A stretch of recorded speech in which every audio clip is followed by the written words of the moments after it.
The sun goes down, but the truth stays right. We're building up the nation on a Thursday night. From the shores to the stage, yeah, we're keeping it real. Sehon Marshall's got the vibe and the late night feel. Ladies and gentlemen, it's another Thursday night, and thank you for joining us on Up Late with Sehon Marshall covering the issues, the development, and the heartbeat of the nation. Now, here's your host, Sehon Marshall.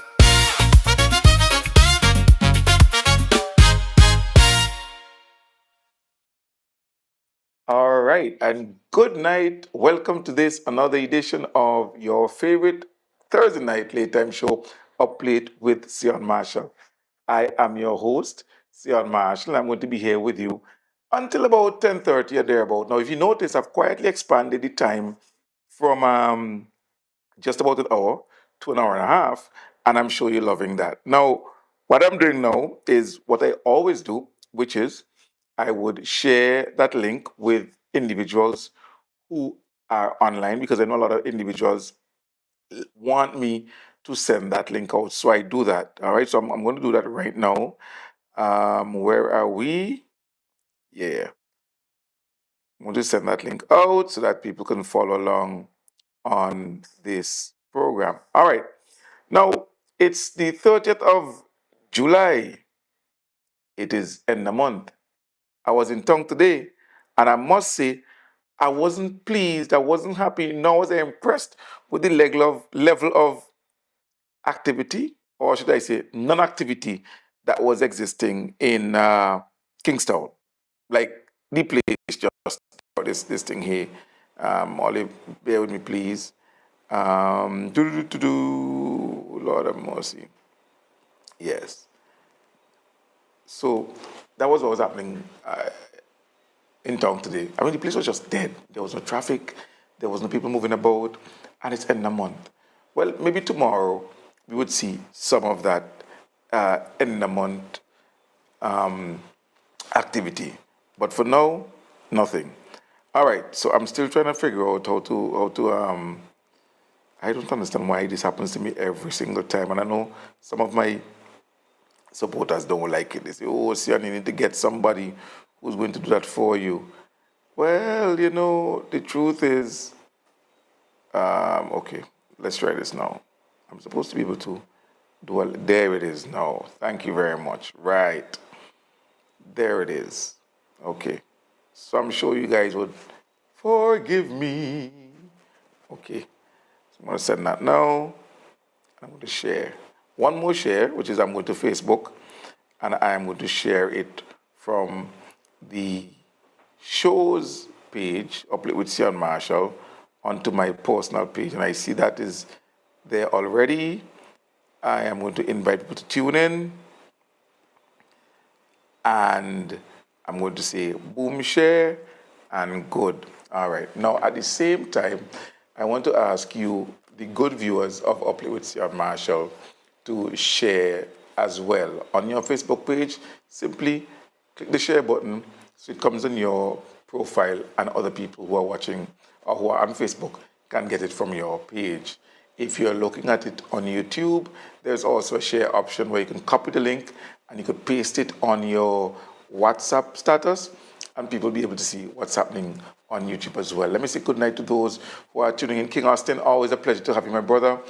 Jeff Glasgow, always a pleasure. And Cornice Hathaway as well. Thank you so much for jumping on. Again, please share the live with your contacts on your mobile, on your platform, your social media platform. All right. I see Sylvina Falby as well, who's on. Again, thank you.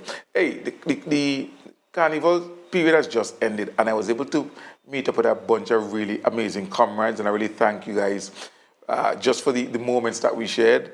I'm talking about my good friend Val, and Val, you all are drinking gold coffee. Let me pour over my gold coffee. Thank you very much, Val. And Val, I really I missed for some reason when you told me you were going back. Even though I saw you in Chateaubelair at the funeral, I really missed when you told me you were going back. because my full intention was to make sure you have the package of the upplate mug so you can take back with you.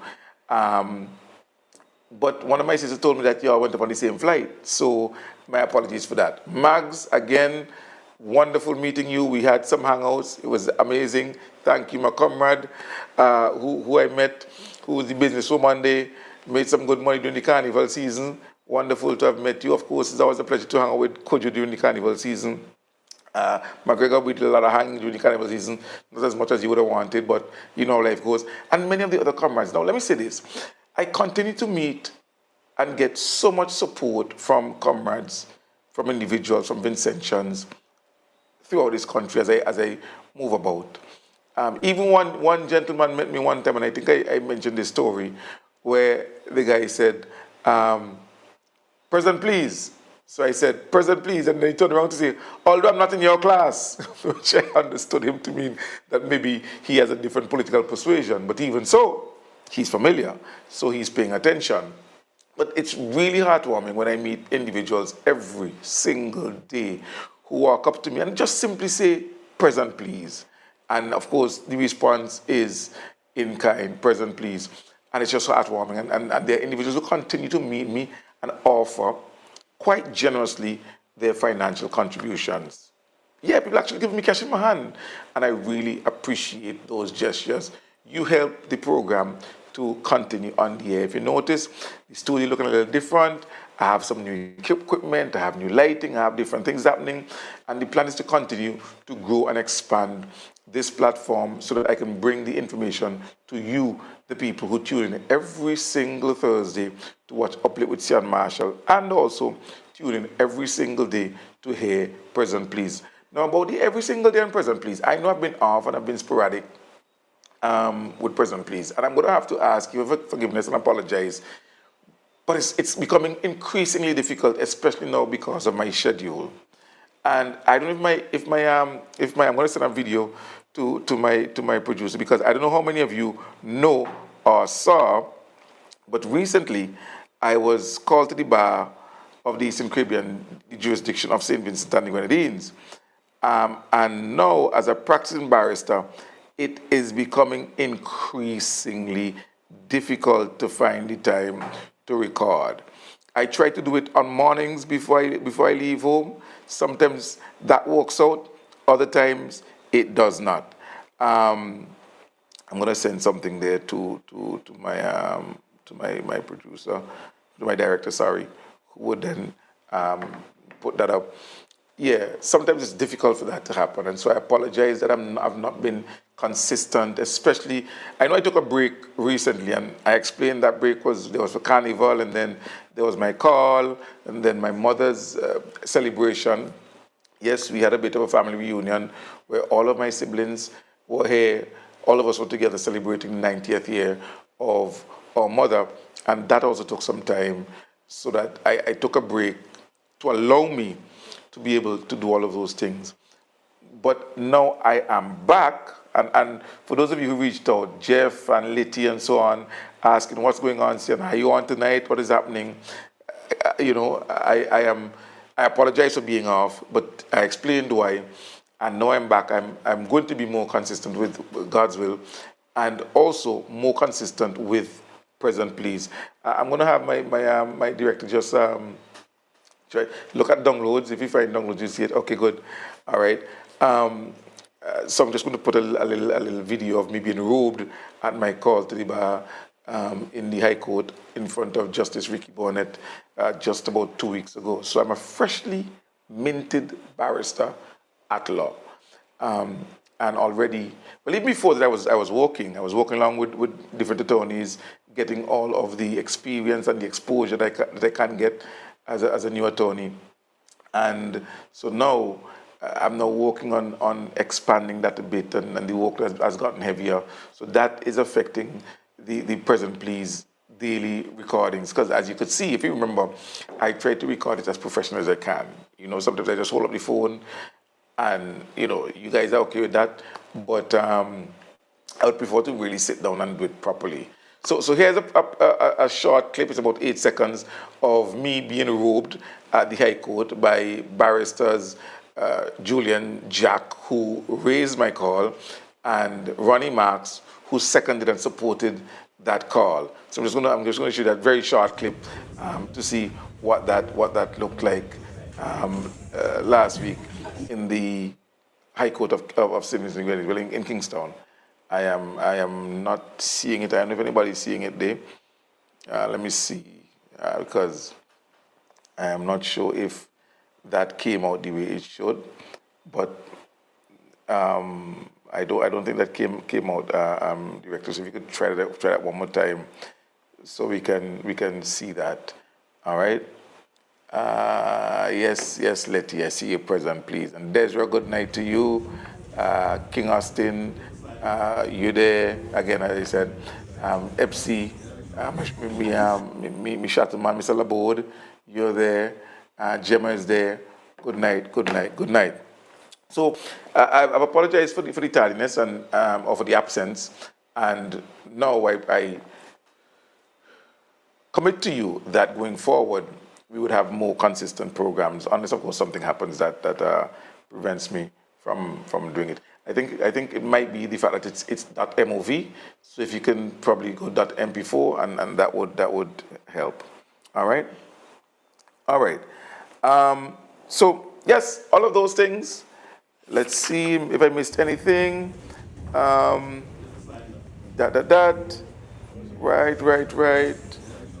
So it seems that I have covered all of the bases in the introduction. I want to make sure that the introduction goes well and that everybody gets their mention going forward. And now we get into the business. I have a bunch of things I want to talk about, and I know many individuals might be here hoping to hear about the case that's going on. Well, I might get to that.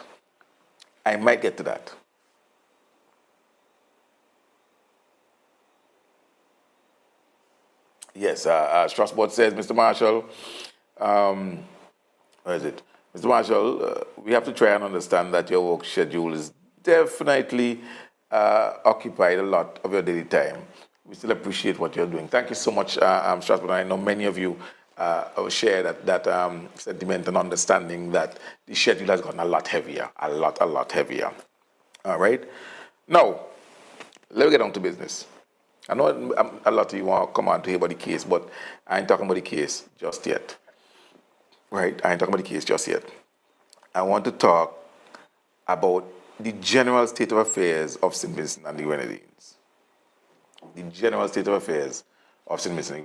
Plenty of we live here and we understand what is going on. I'm going to try and do this in a very calm way. Although I must tell you, it has become quite, I don't know if infuriating is the word I want to use. But some people are really, there's a phrase that the Brits use, taking the something, but I would refrain from using that word on the program tonight, right? By the way, I do not know the individual, but serious tragedy seems to have struck a family in this country where a very young child from the convent school, I believe, young, was involved in an accident and died.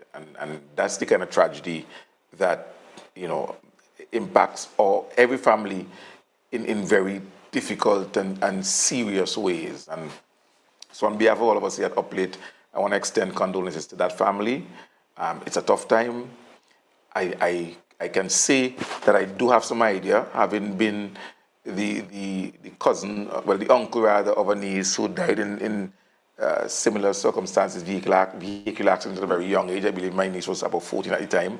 So I do have some understanding, but to the parents of that child, to the whole family, the extended family of that child, I really want to just offer condolences and hope that you find strength. If you're a person of faith, now is the time to really buckle down and let your faith shine through.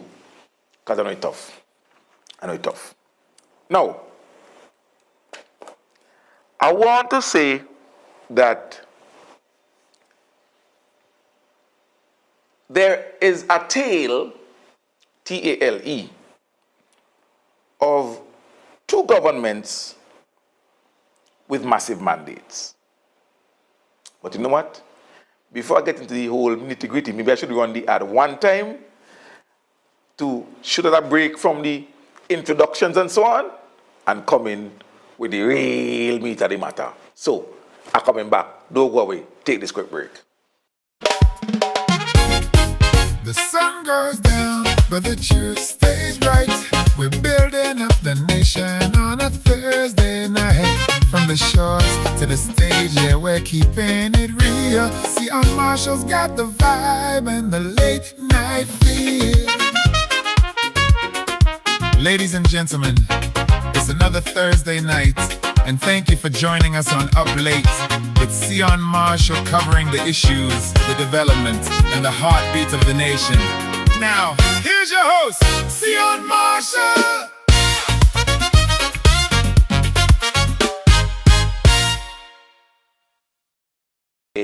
My boy Gary Truth's young with that. I'm so impressed with what he did there.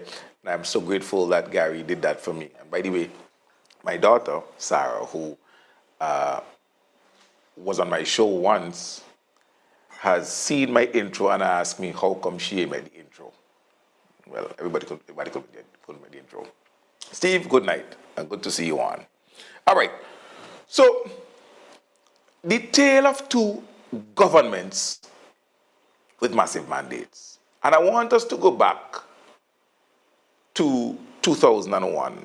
I'm not going to go any further back because I can't really speak very deeply on the 1989 mandate because I was young then. I wasn't following the politics then and so on. I know about it. I was there. I didn't vote, but I know about it. But I want to talk about the 2001 mandate and compare that or contrast that with the mandate of 2025.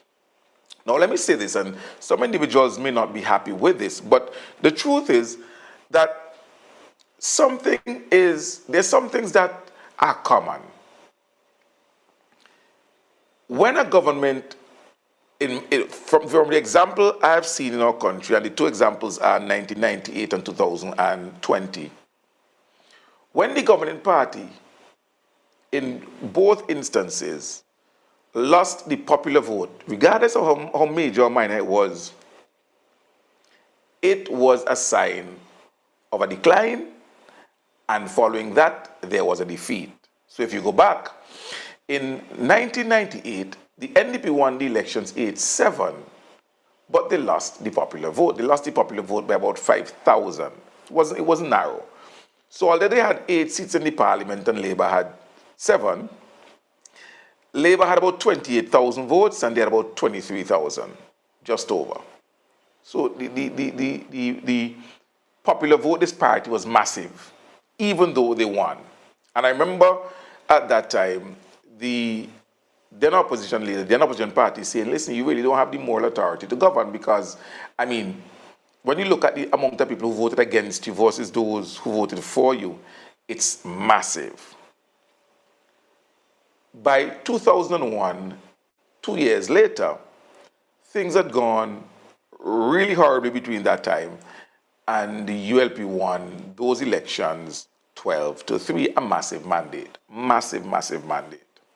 So when the ULP lost the popular vote in 2020, as minute or minuscule as the disparity was, I believe it was 500 and not 5,000, there was a 9-6 majority in the parliament, but slightly more individuals voted for the NDP than voted for the ULP. I guess some of us should have seen or accepted or agreed that maybe that decline has started and expect a defeat if you were to look at what was happening what happened in 1998 and 2001. And unlike 1998, you only had about 2.5 years between those elections and things that turned around so badly. Imagine having 5 years, and in those 5 years, you had things like the COVID. I guess if you want, you can equate the reaction to the COVID vaccine and the regulation that went along with it and the repercussions that followed. You can equate that maybe to the greedy bill in terms of the reaction and the response from the population. This might be uncomfortable for some people, and I listen. That's fine. That's fine. I am giving my perspective here. So in 1998, you had the elections. They lost the popular vote, even though they won the elections. And then you had things like the greedy bill that came that agitated the unions and all of the unions. And you saw public outcry and displeasure with what was happening there. And in 2.5 years, the defeat at the polls was massive.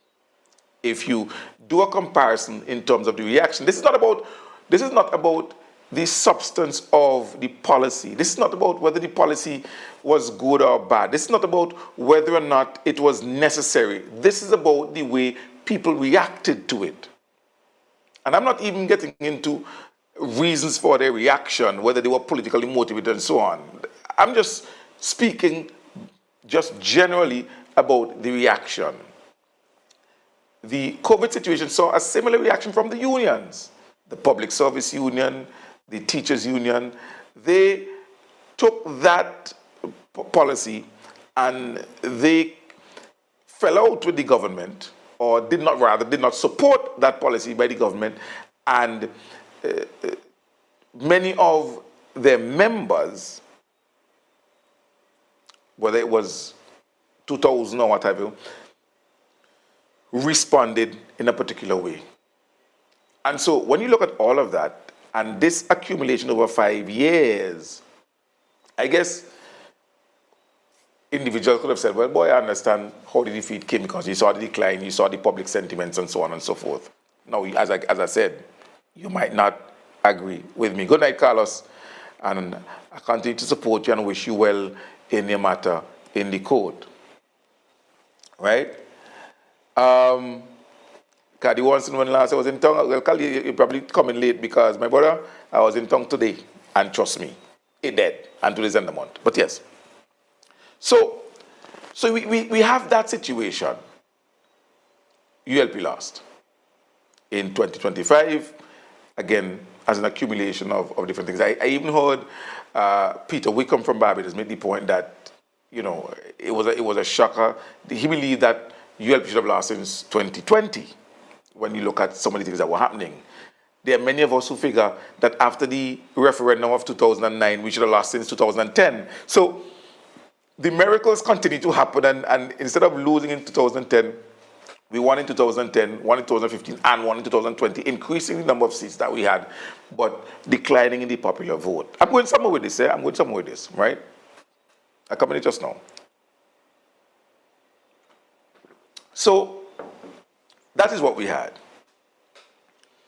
But what I want to point out tonight is the difference in which the way the parties with the massive mandates went about the business of governing. Those of you who were around in 2001 and for that first term of the government, the first 100 days and so on and so forth, saw the level of efficiency that the ULP just moved with once taken office. It was clear that the ULP had a plan. It was clear that they knew what they wanted, what they were going to do. While in opposition, they prepared for governance. And so once they got into office, things started to happen with regularity and with efficiency. So policies started coming out, the education revolution. In the first 100 days, you had different things happening. You had debt forgiveness being sought and received. I mean, things were happening. That level and type of governance created a certain level of confidence and pleasure with the electorate who supported the ULP and were happy that their party had won, that their party was in government. Because now their party was putting in place the things that they promised. Housing started in the first term. Quickly, we started building houses. They transformed the situation at the commercial bank by introducing the 100% mortgage. They promised public servants that once you're a public servant, you would be given access to 100% mortgage at the National Commercial Bank, as it was called then. And so that was introduced, people started to apply and build their house, buy the land and so forth. Things were happening, and so people were able to respond positively to what the government was doing. As I remember, and if somebody else remembers something differently, as I remember, there was not a situation where there was this triumphalist issue and the 12-3 was being rubbed in your face, and so you were seeking to do all sorts of manner of foolishness because you had a 12-3 majority.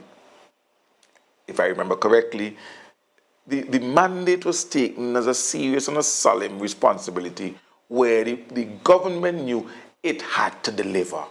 People put their faith in you, people put their trust in you, people put their confidence in you, and so you had a responsibility to deliver on the things you promised. Listen, one of the things about the ULP campaign that I can talk about confidently is the fact that very often it was from the ground up, and many of the things that people said, many of the things that ended up being slogans were people-centered. Do you remember Keep the Fire Burning? That wasn't some consultant from overseas coming and telling us to keep the fire burning, you know. That was Brother Scipio calling the radio station, Star Radio, every single morning, quoting a scripture and telling the comrades to keep the fire burning. And what happened? Sonny Banks penned a song, Keep the Fire Burning, keep the fire. That's because it was people-centered. That's because it was people-centered. I remember Julian telling a story that the Labour Now slogan was said by someone in that bus as the bus was driving past. Labour Now slogan. That became the campaign slogan. People, that was no white consultant coming from wherever. And I'm not using that in any prejudiced way. It was people-centered. When you hear the phrase used in the form of a question, what a government, that is not a slogan sent down by a consultant anywhere.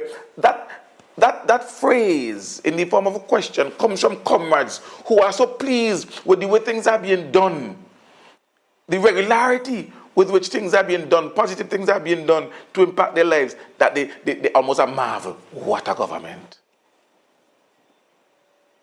That's the reality. And all of this was being done while there was a type of opposition politics that was not founded on issues and the debating of issues. It was founded on commerce, on defamation, on hatred, on slander. People like E.G. Lynch on the radio. Everybody who had a gripe went to the NDP and it was just cuss.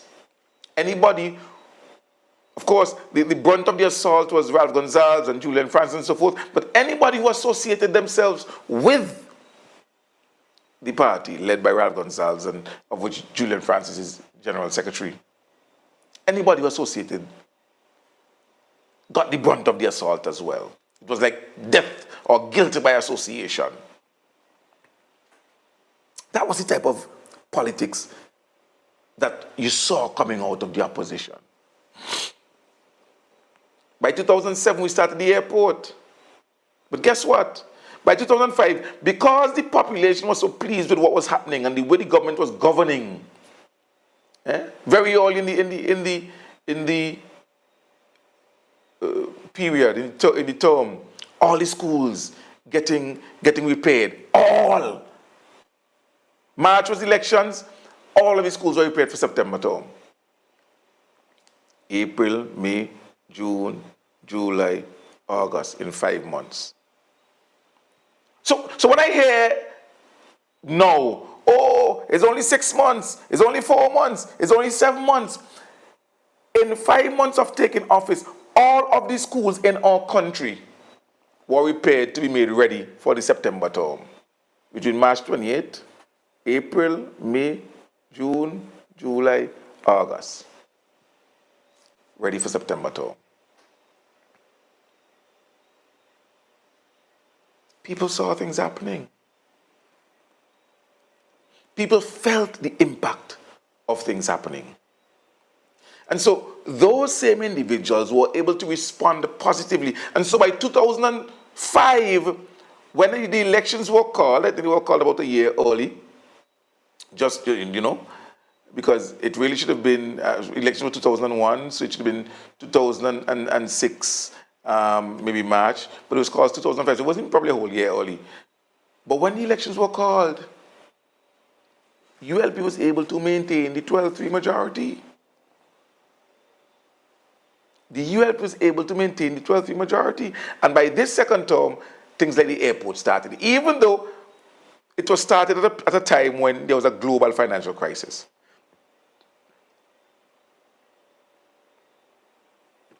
So that is how one governing administration dealt with the mandate. A solid mandate, a firm mandate, a decisive mandate. People wanted change from the NDP. The ULP went, they campaigned, they said, this is what the NDP is doing, this is what we will do. They then went in and they did it. And so when people spoke, the ULP could have said, hold on. What about education? Listen, don't forget when you were there were 2 scholarships, maybe 3 per year. Now it's hundreds. So you can't come talk education because this is what we've done with education. When they talked about housing, the ULP could say, hold on, in your 17 years in office as an NDP, as a New Democratic Party, you did not build a single low-income house. We built hundreds of low-income, hundreds of middle-income, hundreds of no-income homes across the country for Vincentians to inhabit. So I can tell you what you did. We campaigned on it. We could tell you that when we came to office, there were 4 graduate teachers registered to primary schools. Now, more than 60% of the teachers in primary schools are graduate. We could tell you that is how the campaign is done. That is how the policy has been mentioned. The ULP can say, this is what you were doing. We campaigned to change it. People agree with us and say, yes, we want change. They voted for change, and we can show you in tangible ways how it was changed for the better. When I was in school, you had what they called advance. You had 120 students total in advance. You had 16 over 6, 60 over 6. In 17 years of the NDP, they built the A-level college out at Villa, Kalekwa, and by the time they left, a few hundred students were there. The ULP campaigned on making education more accessible and improving that and turning that into a community college. It was done. So when we talk education, I could say, listen, you can't talk education and college because this is what you did while you were there. We campaigned that we're going to change it, and we did. This is how we changed it.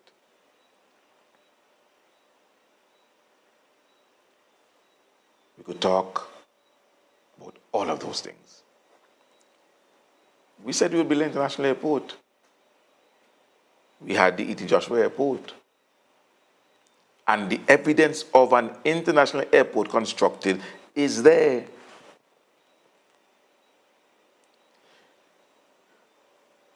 The ULP took its time to do all of those things, to deliver on the mandate they were given. People voted in their thousands because they wanted 100% mortgage. People voted in their thousands because they wanted an education revolution. Universal access to secondary education. The NDP said they go water on the education, but people voted for it. They voted for scholarships. That's the change they voted for. They voted for international airport. They voted for what the ULP told them would be a modern, competitive, many-sided post-colonial economy that was at once local, national, regional, and global. They voted for that. They campaigned on addressing the issue of crime and the causes of crime. They campaigned on that. And the ULP can tell you what they did during their tenure to address that. Dr. Gonzalez will tell the story about, going into a police vehicle and there was leaking and so on and so forth. And the evidence is there.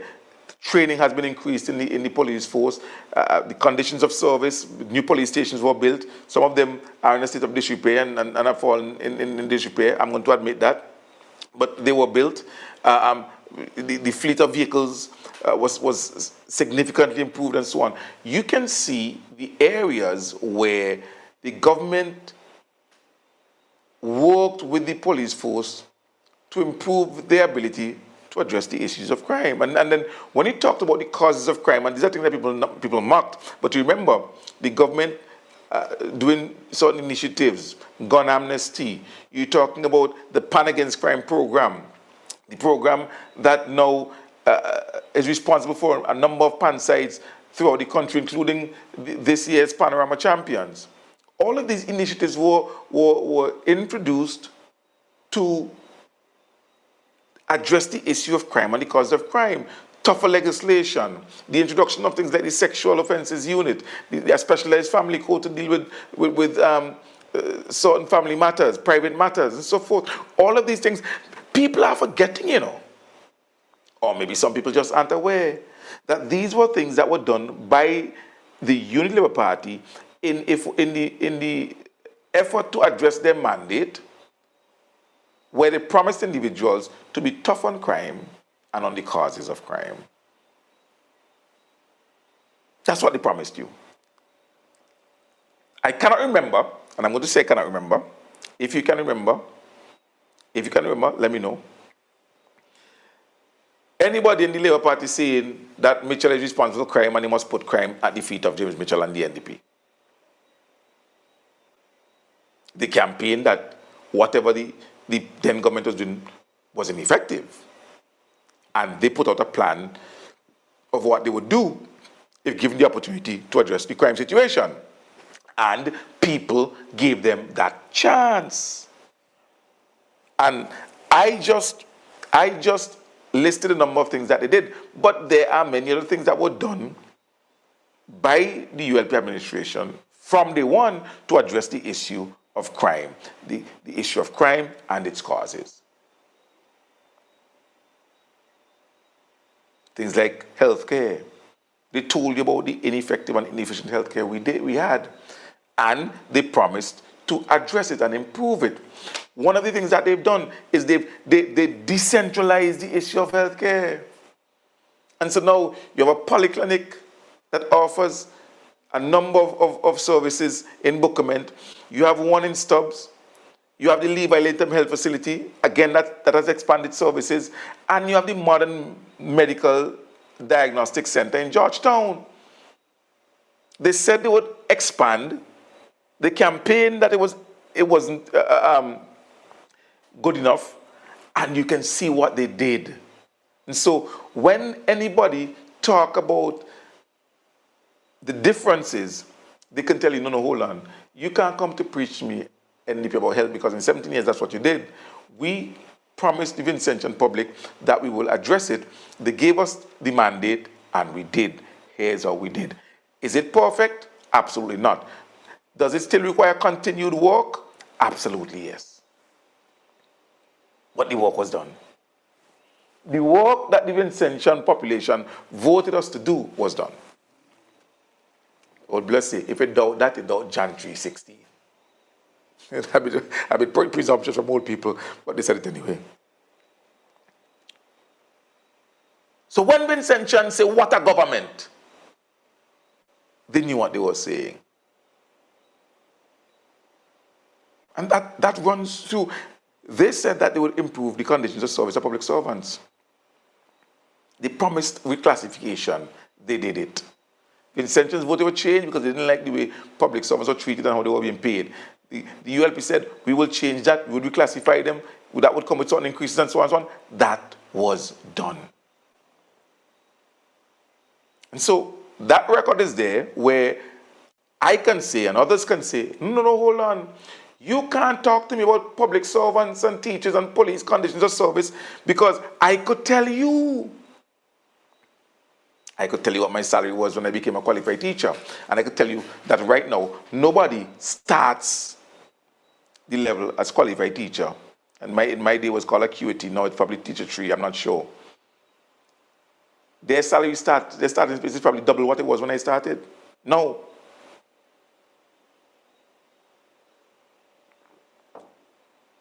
That's how the ULP addressed its mandate.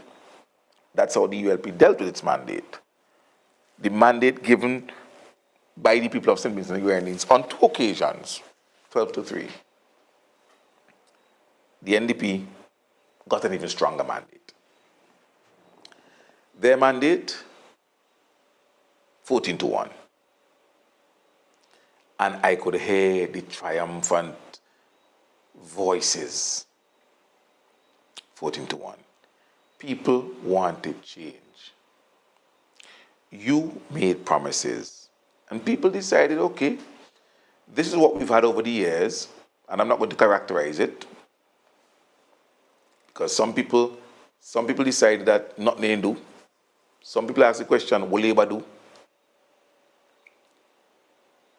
So in the face of that, they voted for jobs, and more jobs.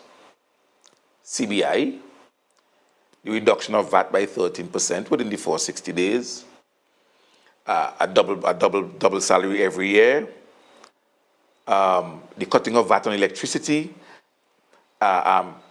dealing with crime in a very assertive way because the issue of crime was the responsibility of Ralph and Labour and the government, and they were going to deal with it.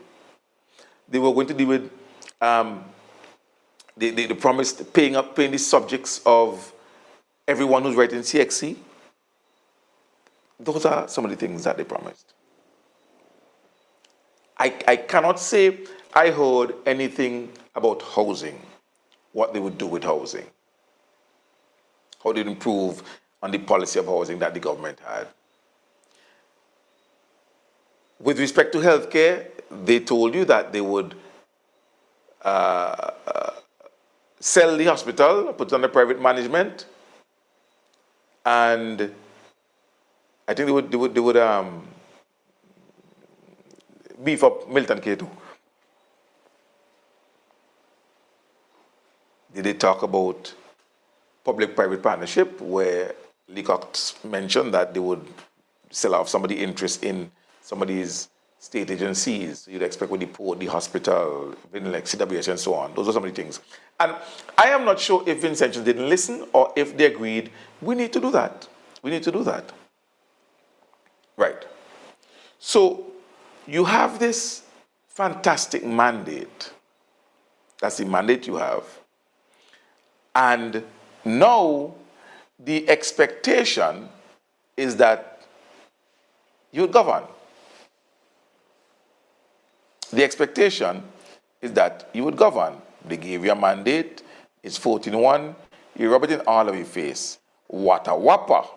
A man even go and sing it for soca. Right? What a whopper. But now, what we seem to be having is a situation where, in my view, and in the estimation of many of their supporters, things are at a standstill. Things are at a standstill. And they are not satisfied that they are getting what they bought. They are not satisfied that they are getting what they bought. No, I'm not sure what they bought. It looks like a pig in a bag to me. But I'm not sure that they're getting what they bought. Okay, I'm looking at something here. Not sure what is going on. Yes. So, understandably, there is a lot of displeasure within the camp of those who supported the New Democratic Party during the last elections.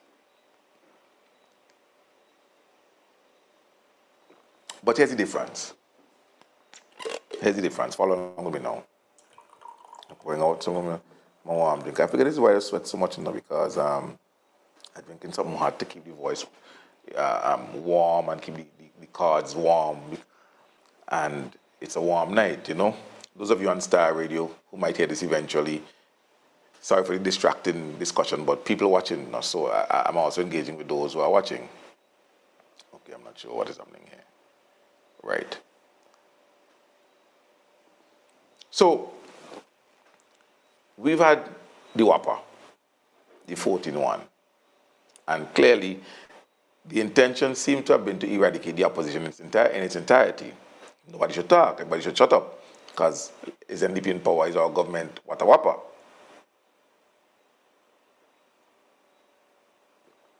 But there's a difference now in the way things are being done. When pressed on their plans, when pressed on what they're doing and what they've accomplished based on their promises, their response is different. Either the excuse of, oh, well, we're just 3 months old or 5 months old. The first thing is this, for example, they told you that in 60 days, they were going to pay a bonus, they were going to cut VAT, they were going to reinstate all the teachers with full benefits, and I can't remember what the other thing was. So, but they gave you 4 things they would do in 60 days. None of it happened. None of it happened. They haven't cut VAT up to now. They haven't reinstated all the teachers with full benefits. The teachers who went back to work in December of last year went back to work under the same conditions that they would have had they gone back in September of the same year or September of the previous year. So that was a broken promise. That wasn't what they said they would do. They didn't pay a double bonus. Some people got $100 and something. So they didn't pay a double bonus, a double salary. And I can't remember what the 4th one was, but none of them were accomplished. And as we go deeper and deeper into the period of governance, you are having more and more and more broken promises. So what have they decided to do? And I realize that even the media is complicit in this. If you ask, for example, like recently, the crime rate is on track to overtake where we were last year. We had about 40 murders last year. We've already had 27, sorry. If this continues, we probably have 50-something murders this year, which is more than we had last year. And you ask, well, first of all, for some reason, you're not even hearing about them. One weekend, people got shot. I did not hear. If somebody from overseas tell me somebody got shot the night, I'm like, what, where? You go through the papers, the blogs, nothing. The blog owned by the NDP appointed ambassador to Taiwan has all of a sudden stopped reporting crimes. And the way that blog is framing things now, it's just laughable. Oh, the prime minister who once believed in this now doesn't believe in it anymore. Well, why don't you talk about the prime minister who once said that the rate of crime was the responsibility of the government, now isn't taking responsibility for crime? What? Sorry, again, heated it. I'm supposed to say, what's wrong? Oh, the former so and so under the ULP now does so and so.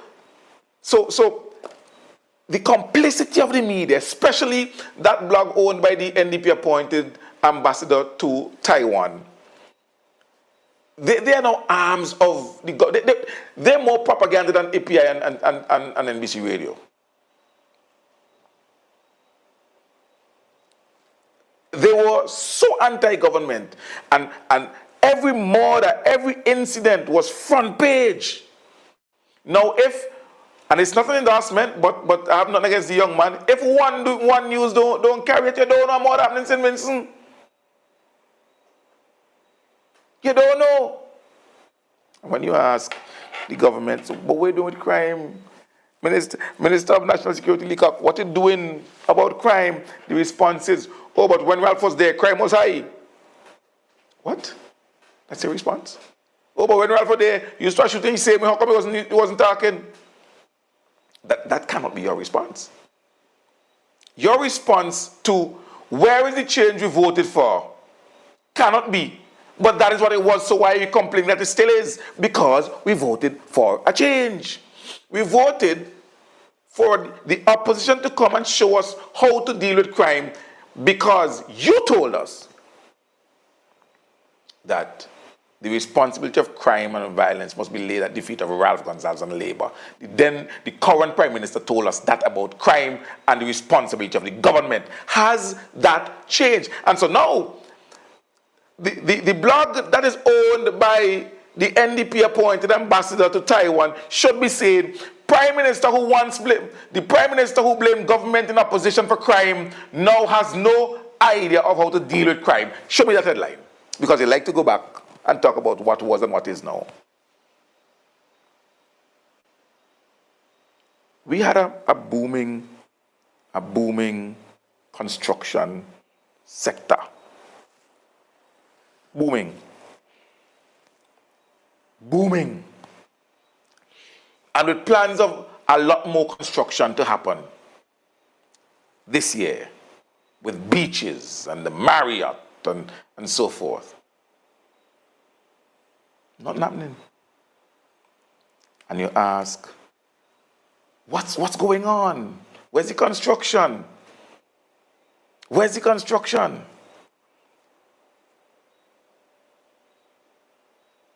And nothing is wrong with construction driving economic growth. That's normal. That's absolutely normal. But we're not having anything.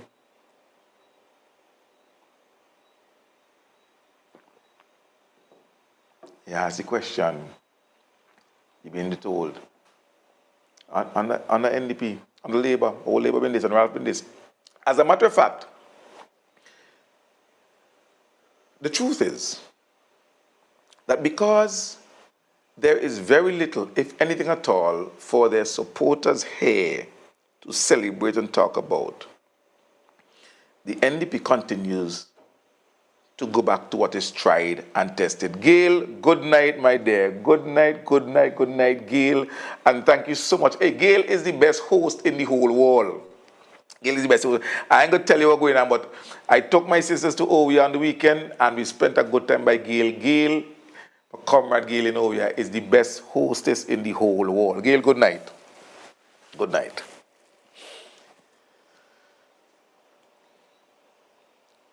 So, nothing happening. There is no organic, natural type of response by their supporters to go, what a government. Boy, since the government come. You remember just after the elections, they say things light. Oh, it's refreshing now. And oh, I can breathe. Now them a choke. The air, I choke them now. I remember when I used to grow up, one of my favorite shows, even as a teenager, I ain't gonna lie. Even as a teenager, one of my favorite shows was Sesame Street. Sunny day, sweeping the clouds away. On my way to where the air is clean. Clean? Sweet. Sweet. My name no. Can you tell me how to get to Sesame Street? Well, when they win, they see air light and it plays nice and they could breathe. 7 months in, with such contaminants and pollution in the air, they were choked. And I'm talking about those who voted change.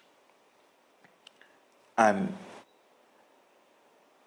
they're getting the change, not what they voted for.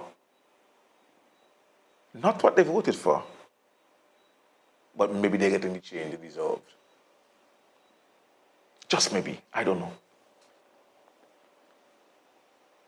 So nothing happening. They're complaining. What's going on? The place dead. People who expected the jobs, ain't getting no job. A young man met me and tell me he asked nature for a walk. He said, nature, what you man tell him, you need to stop drink first. He said, but Teacher Marshall, you mean I drink on me vote him? You hearing? Instead of doing things to make the life of Ascension better, they changed the constitution. You know, if I may talk a little about the case and the hypocrisy of those who support the NDP. On the one hand, they try to tell you or ask you, what is the big deal about the guys and their passport? All they being so losers. Well, tell me something. Please tell me something. Do you want a bigger deal than having to change the constitution to permit it? If it wasn't such a big deal, give up the passport. The same question applies to you. What's the big deal? Well, give up the passport. The fact that you want to change my constitution, the highest law in the land, that is sacred and hallowed, tells me it's a big deal. But there are other big deals. Gas price high. Go to Parliament and do something about that now. Instead of grandstanding and about cap and cap and cap. Do something tangible for the consumers of this country, for the minibus drivers of this country, who are experiencing massive price rises in gas. $5 in a month. With possible increases to come. But nothing about the minibus drivers. Put the money where they paying there. You know where they paying there? Somebody told me that what name again, boy? Inter-Caribbean have a toothache. It's a real pain. So they put $50,000 into Inter-Caribbean. That's where the pain is.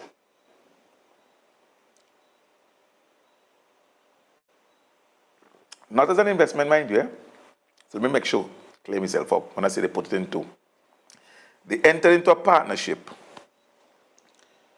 with the most unreliable airline, the most undependable airline in our region, and spent $135,000 of Ascension taxpayers to put a flag on the tail of that airline. Now I agree, it's a match made in heaven. I agree. It's a beautiful partnership because you have the most unreliable, disorganized government in the region teaming up with the most unreliable, disorganized airline in the region. That's a match made in heaven. You could see the natural synergy there. But you never benefit we. I could understand that Inter-Caribbean may be in pain.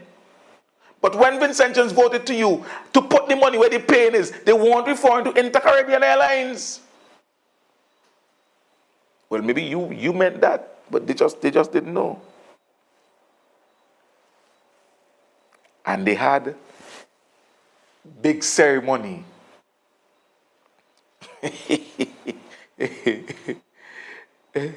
They had a big ceremony to show that a flag upon the tail of an airline that when it come late, my sister was here from St. Lucia. I have a sister who lives in St. Lucia. And she came here and she had her struggles with Inter-Caribbean. And I told her, I said, listen to me, if I were you, I'd fly from St. Lucia to Miami and from Miami to St. Vincent. I swear. Inter who? A nephew of mine who came from BVI or USVI, spend 3 days almost to get back there, cancellation after cancellation after cancellation. And T.O., you're right, good night, everybody. When the government was assisting Leah to keep it afloat to ensure that we have air travel, they criticized. This was to, as a shareholder, we were putting some money, injecting some money into Liat. They had a problem with that. But now they could put $135,000 Vincentian dollars taxpayers' money into Inter-Caribbean to put a flag on the tail. But as I said, you could understand the synergy. The worst airline in the world with the worst government in the world. You could see the partnership. The most disorganized airline have I ever flown with it, boy? Probably not.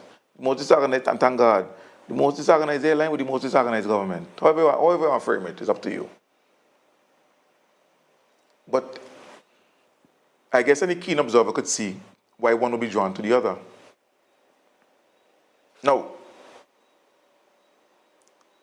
I heard Camilo some time ago speak about the fact that they entered into the region without having the infrastructure in the region.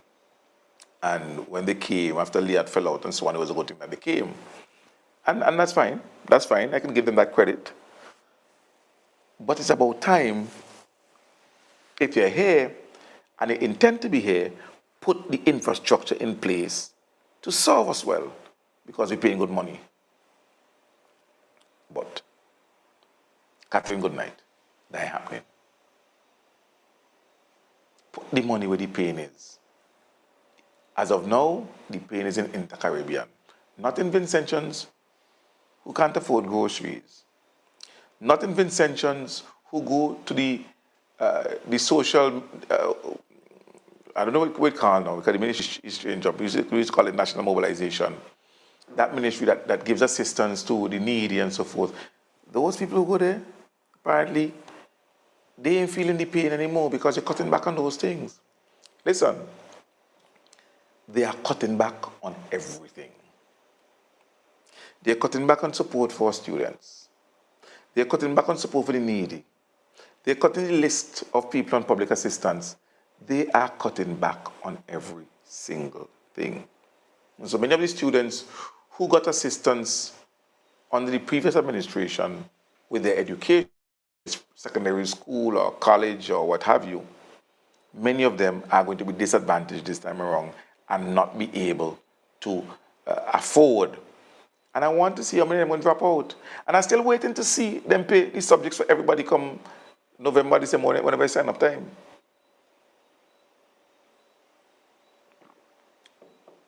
So the things that they promise ain't happening. Things that they promise, but you're still hearing the flowery addresses. You know what I find? My observation tells me that the majority of, well, no, the loud voices, and the people who are trying to convince you that the emperor's clothes is pretty are people in the diaspora. And you know who they are. You see them loud mouthing on Facebook and so on every day. They are over there telling Vincentians, listen, the emperor's clothes are pretty, while Vincentians living here saying, hey, the emperor naked. They are telling you, ignore your reality, ignore what your eyes are seeing, things are the best ever. And, oh, give the government some time. But that has one thing. 14.1 has one thing. Give the government some time has one thing. Right now, the people are asking, like Jerry Maguire, where's the beef? Show me the money. Show me the work. Where's the double salary? Why that ain't cut yet? And because there is no answer, for that, they would then go to Ralph, Labour, and listen to me. It is tried and tested. It is tried and tested. They know that their supporters love them a good Ralph sandwich. You see how they talk about the red man? So what do? They serve up red meat. Red meat consisting of the red man. In so doing, they are able to convince their supporters to look the other way. Ignore your struggles, ignore your trials, cuss Ralph. Listen, if you want to get a supporter of the NDP excited, just say Ralph. And the leaders of their party are aware of this, and they use it to their full advantage. So when all else fails, as is the case now because they are failing miserably, let's throw out a Ralph sandwich. Let's talk about Labour doing something, or Labour did this. And the distraction works, but only for a little while, because eventually people come back to their senses and their realities are in front of them and they go, hold on. Ralph is not in power, is you. Why are we talking about Ralph? I asking you about support for my child, and you telling about Ralph and Labour? And Ralph family and Storm? How does that address the fundamental issue that has me here, which is my child was some assistance for school. School going to start just now.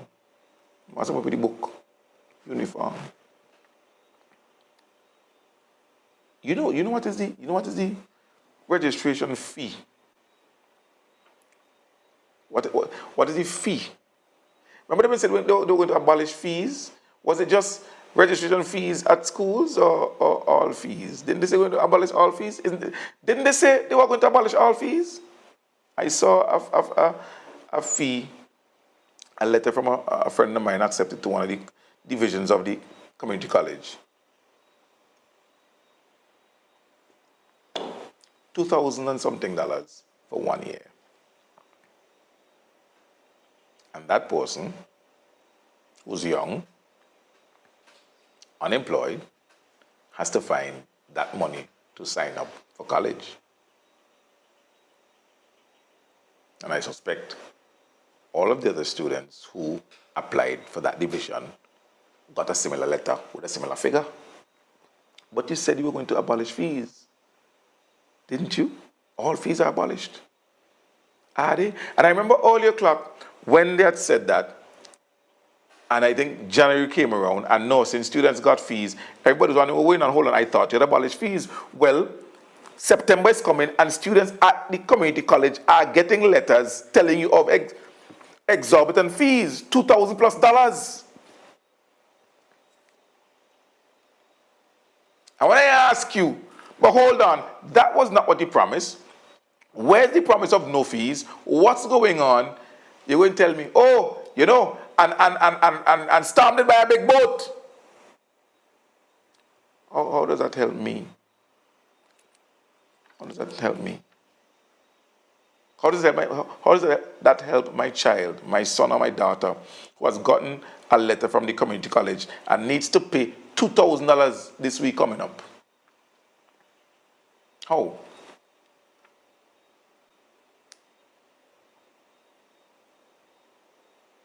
But there's nothing. So you can't point to, listen, the New Democratic Party of this country that is in government cannot point to the relief, any of the relief, the consistent, regular relief that they've given Vincentian since coming into office. You had the gimmick of the VAT free day, and I noticed they have it up again for end of month August. The sad thing about it is that many of the Vincentians who are going to be shopping on that day may not even pay attention and realize that, hey, a bunch of the things that we are going to buy are either zero rated or VAT exempt. They have no VAT. They have no VAT.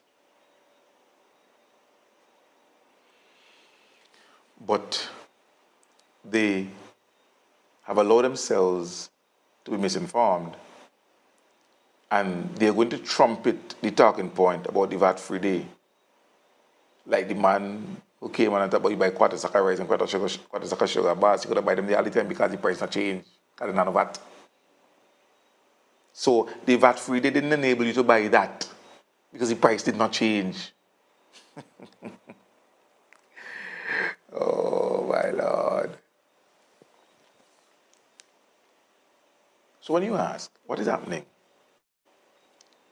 When you ask for the relief that you promised, because you promised them relief, you promised to make their lives better, you promised jobs, jobs, jobs, you promised to put the money where the pain is, and they didn't expect or intend for that to be in the Caribbean. You're seeing the increase in fuel prices, and there's nothing coming from you about how you're going to seriously address those increases to help Vincentians cushion what is going on. I could tell you what was done previously, The subsidy to van drivers. I could tell you. Because those are tangible things that were done to assist van drivers. The question now for you is, what are you going to do? And I'm sorry, but continue to point and throw people Ralph sandwiches or labor sandwiches so they could get agitated and distracted from their woes and their worsening reality will not work. It will not work.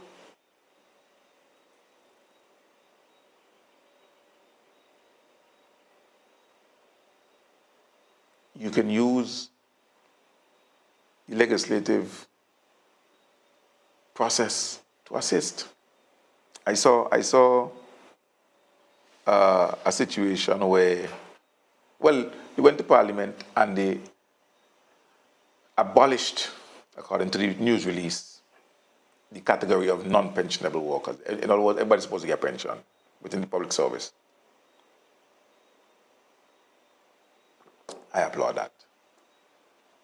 I applaud that. What I am now waiting to see is the practical implementation of that.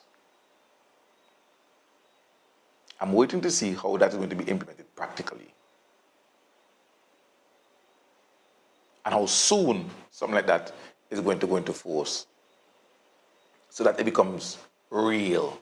Because listen to me, a bill can be passed in the Parliament and never be put into force. I made an error a few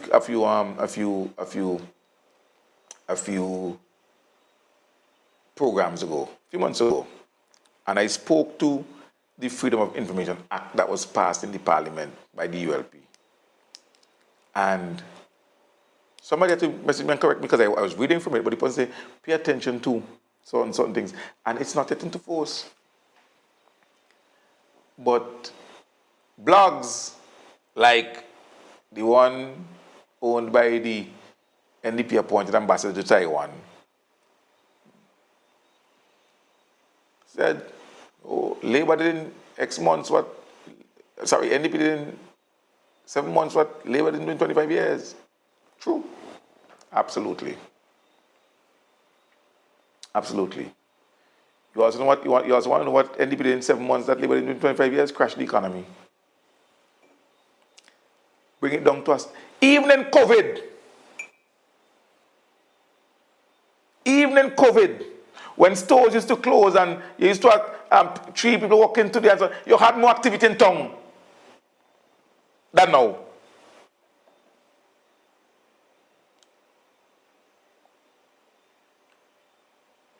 Even in COVID. That's how much damage they have done to our economy. It would be interesting to hear some numbers. You know those numbers that they like to quote now. Oh, what is the fiscal outturn and what is this and that and so on. It will be interesting to hear those numbers. It'll be interesting to hear those numbers.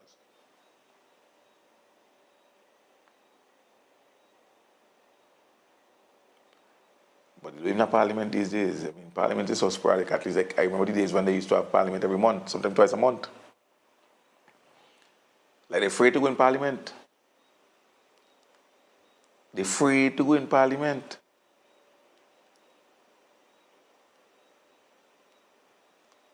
So that is the difference I've seen with the way the ULP administration that had a very strong mandate of 12 to 3 twice used their mandate to address the issues that they campaigned on and told Vincentians they were going to change. And now the NDP with an even stronger mandate seems handicapped, which is a strangely remarkable situation.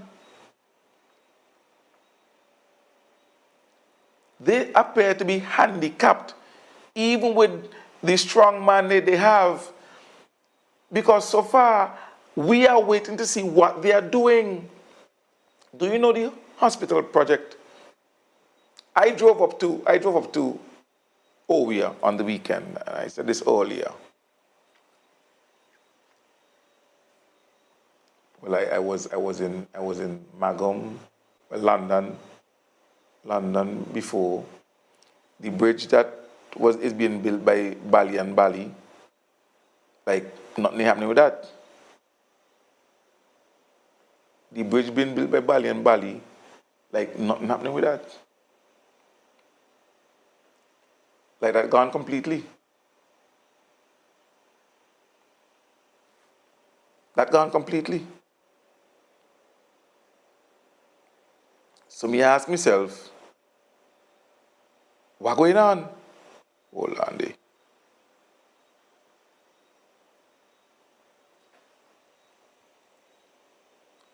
You look at the bridge in Overland, some of the road work they started, like the whole up. A piece of road dig out by oh Lord, where is that now? I can't remember the name of the place. So dig out, it did it for months now. Napatch, it dig out by Napatch. There is just this lack of creativity that is showing up itself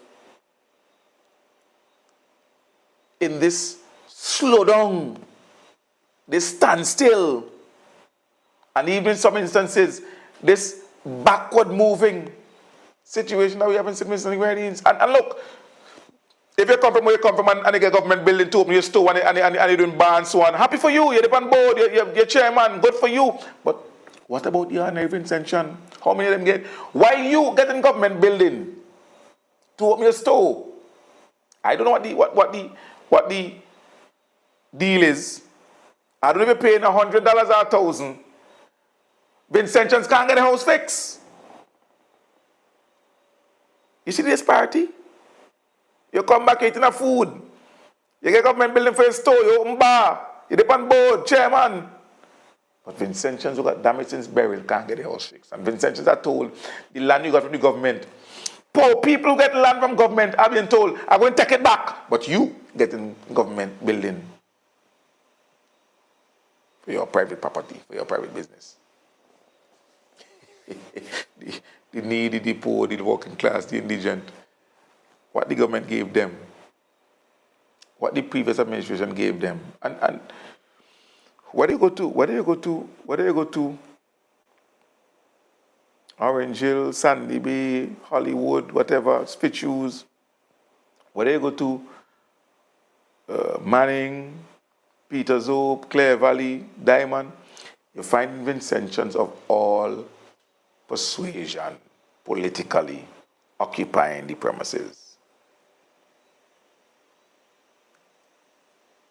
All. because the ULP ensured that Vincentians who needed, Vincentians who are affected, who are impacted, who are given the assistance they needed. It is no coincidence, therefore, that in his rant that gained much traction, my good friend Joel Bibi, aka the fugitive, and me and he used to have it out on Boom in the morning, back and forth, back and forth. He said if it was Labour, that would have never happened. Or even if something occurred, I know I could have gotten it addressed. I know of individuals who were turned down one type of assistance or not by an agency, but they needed the assistance. And they made the appeal, might be to the Prime Minister or some minister, and that appeal yielded benefits as they were given the assistance they needed. Lot to tell you now, listen, we're doing everything and we're going to cut it down because too much already on top there. By the way, I hear they're going to have a new head of the lotto. I know. I don't know. I guess I could ask, is it true that the newly appointed chairman of the board, Mrs. Luan Hathaway, is it true that the board is now getting rid of Mr. Seeley and appointing Luan as the new head? I mean, that would not be a bad deal at all. If in fact you could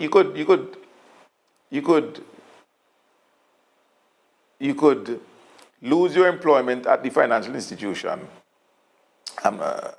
or rather, let me not say lose. I apologize for the use of that word. If in fact you can part ways at the financial institution that employed you, under whatever the circumstances were, you and I both know what the circumstances were, be out of circulation for a while, and as soon as NDP win, you're made chairman of the lottery, the National Lottery Authority. And in a few short months, the rumor is such that I have to question, is Luan Hathaway, Luan, you don't have to answer me because you're not accountable to me, but is Luan Hathaway now going to be the new head manager of the National Lottery Authority after just assuming the chairmanship of the board about 5 months ago? Now, there may well be reason. I know McGregor Seeley has been there for a very long time. It may be that he's retiring, which is fine. But where is the advertisement inviting persons to apply for the role of manager of the National Lottery Authority? Is it just going to be an installation? And if I ask you that, we're going to tell me, oh, but when Ralph was in power, this did happen? So you're going to invoke Ralph so that individuals can be distracted from the reality of what may happen at the lottery because you invoke Ralph?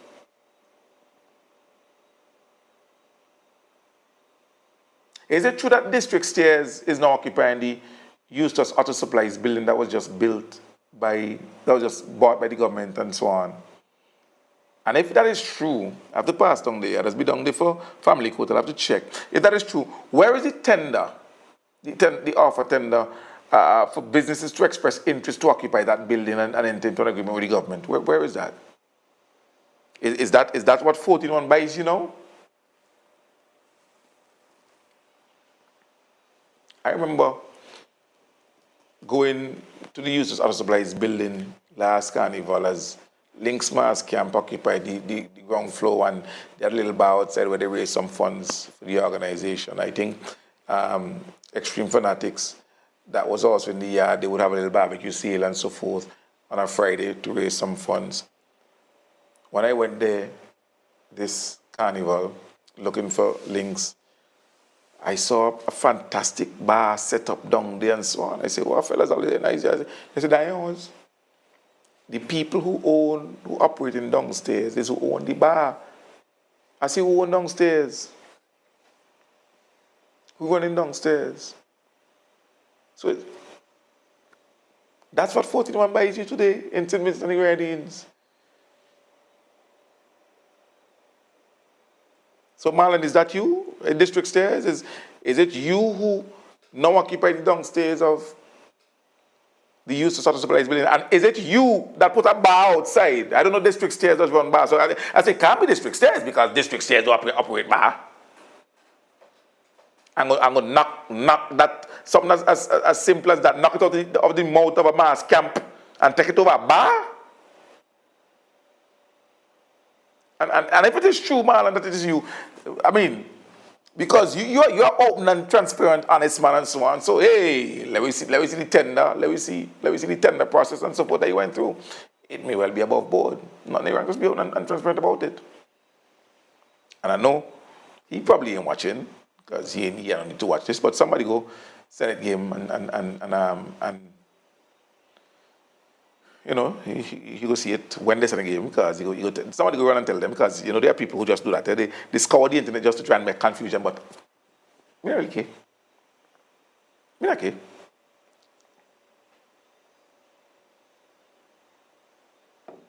That's where we are. We are at a point where it is so sad that the majority of Vincentians who voted for change are not getting the change they voted for, even as they may be getting the change they deserve.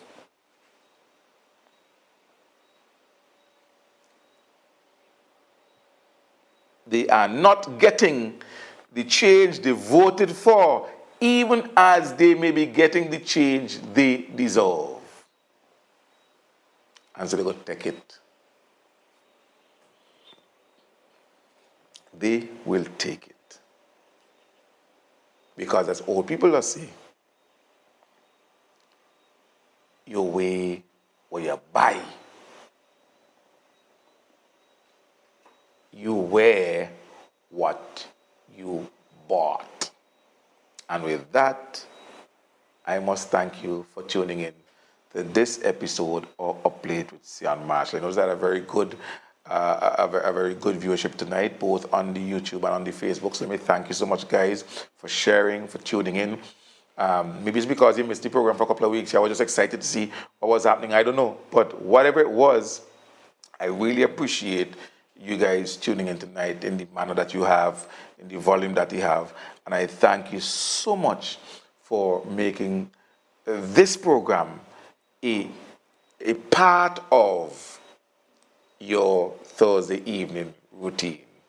Until next time, God's willing, when we are back with you, let me thank all of you who tuned in and shared and supported. Let me continue to encourage you to support those of you in the US and Canada who use Zelle. There's the number. I have a viewer who, it seems every month or maybe every other month, that viewer is a female. I wouldn't mention the name, but I have to thank you, because ever so often, and usually it's the same night the program is finished, or maybe the next day, I get the alert about the deposit and so forth. So I want to thank you so much. And all those of you who do, listen, you guys don't know how much you are helping to keep this platform going. If I were to depend upon licenses, they'd have shut me down. So I'm glad they can't cut off my internet, because I couldn't pay them. Yeah? They can't cut off my electricity, because I couldn't pay them. Yeah? You guys help me to bring this program every single week, and I thank you for it. I thank you for your support. I thank you for your viewership. On behalf of the director, let me thank you so much for tuning in, and until next Thursday, God bless.